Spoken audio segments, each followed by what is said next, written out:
The problem is, I think it's a clash of, for want of a better phrase, it's a clash of generations. Digvijay Singh represents the old, again, for want of a better word, the wheeler-dealer culture of the Congress party. Shashi Tharoor, on the other hand, is the head of the All India Professional Congress for a good reason. He comes across as a professional. Maybe he entered politics by mistake, but he's made a virtue out of that. But Smita Prakash, I don't think this contest could have been any more of a contrast than it is right now between Digvijay Singh and Shashi Tharoor. No, it's not. Zaka, if I may say so, this is not going to be a contest between just these two people.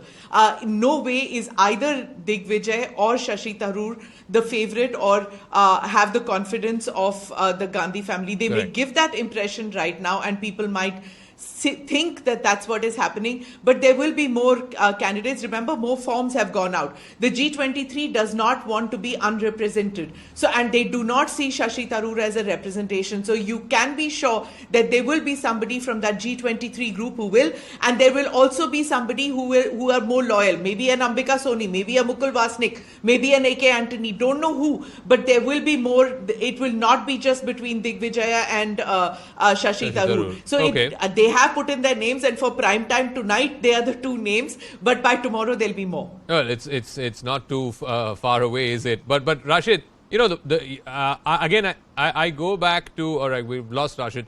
Let me ask George Kurian that. I go back to what Rahul Gandhi said. He is clear in his mind that no Gandhi should be contesting for Congress president, and reportedly, privately, he's also said that the family should not be seen as endorsing any candidate. Now, I don't know what that entails, but is that even possible? Because the BJP is saying that whoever the next Congress president is, no matter he or she, will be remote controlled by 10J. Well, Zaka, what Rahul has categorically said is absolutely right. There is enough talent in the Congress party, and a lot of leaders carry decades of experience and administrative experience that they can transform the way Congress functions, meaning a transformational change, which the Congress workers and the entire unit is looking forward to. And as far as Smita Prakash, I would like to correct her there. Mr. Gehlot, on moral grounds, has decided not to contest. So it's not Mrs. Gandhi who has asked him to step down. No, but why did he have to do that? I mean, something obviously went wrong for him to step down on moral grounds, right?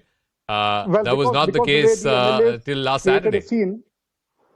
Yeah, that is because the way the MLAs who are loyalists to him and have put him into an embarrassing situation. So that is why he apologized and he decided not to contest. No, so Rashid, just weigh in on what Smita was saying earlier, that she believes very firmly that there will be another third candidate, a surprise candidate, perhaps a loyalist candidate tomorrow, and the fight's just not going to be about Digvijay Singh and Shashi Tharoor alone.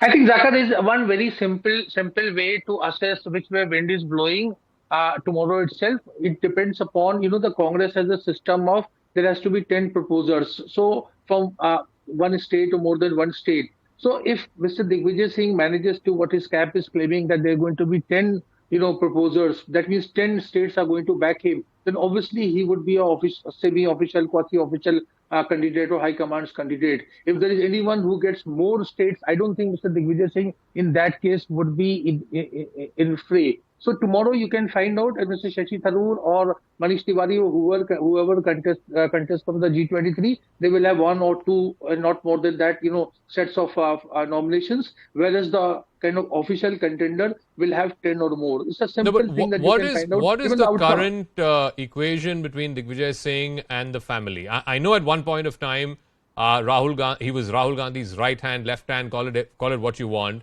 but they had a fallout. I think he's back to...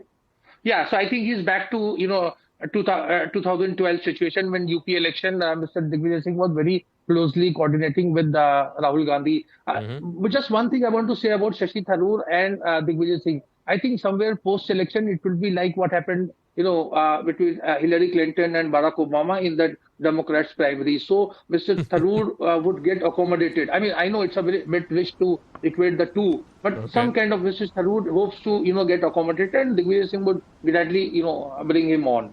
So Okay. it's not going to be in that kind of contest, yeah. RP Singh, so after the election, one will make way for the other, or one will be accommodated, because I think they also tweeted a picture. I think Mr. Tharoor tweeted a picture this morning saying that we are both born and bred in the Congress ideology, and this is not a fight against each other, but this is a larger fight against the BJP and what the BJP stands for.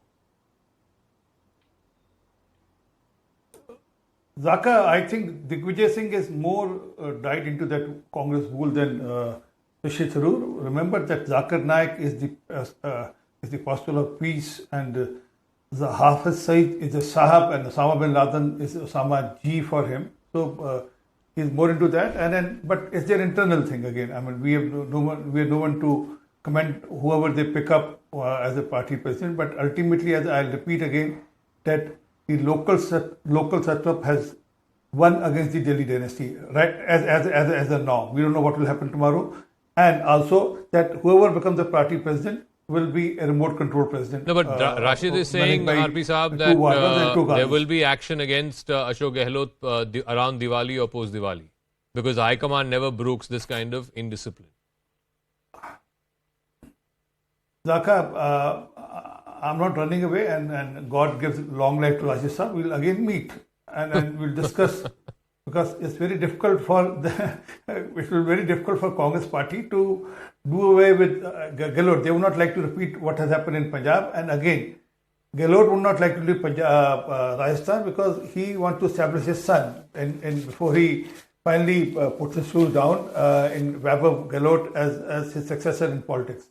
But coming back to Smita Prakash, again, I keep going back to what Rahul Gandhi keeps saying, that is, A, no Gandhi will become the Congress president, and B, that the family should not be seen as endorsing any candidate.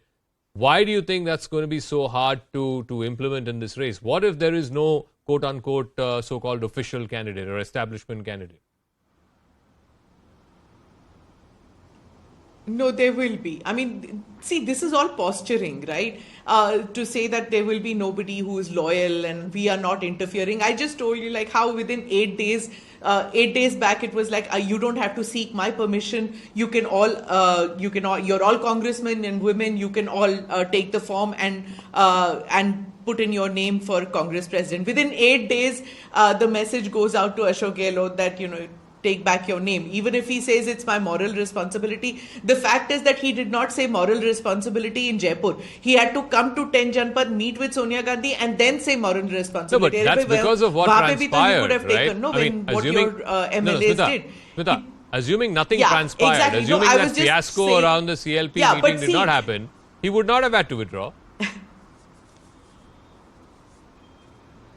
Yeah, so the fact that he had to withdraw, the fact that you have now these two candidates, it will be who is the more pliable of them between these two. Now, obviously, neither of them are. So, which means that you will see tomorrow, one, like Rashid gave an indication, it's possible that Manish Tiwari from the G23 group, they are meeting tonight, one is hearing. There will be that, because he's been asking for more transparency in the whole process. So he wouldn't be asking all this if he's done so much of homework. He is going to take the exam, and he has kept his cards close to his chest. He's probably going to be the one from the G23 group. There will also be somebody who will be there, so that the waters are muddied now. It's not going to be just these two candidates who we think. This is what my reading is, and I think Rashid also. But one thing I want to know is that if it is going to be Digvijay, knowing what happened with Arjun Singh, do you think, Rashid, that Sonia Gandhi would want a Digvijay Singh after what happened in,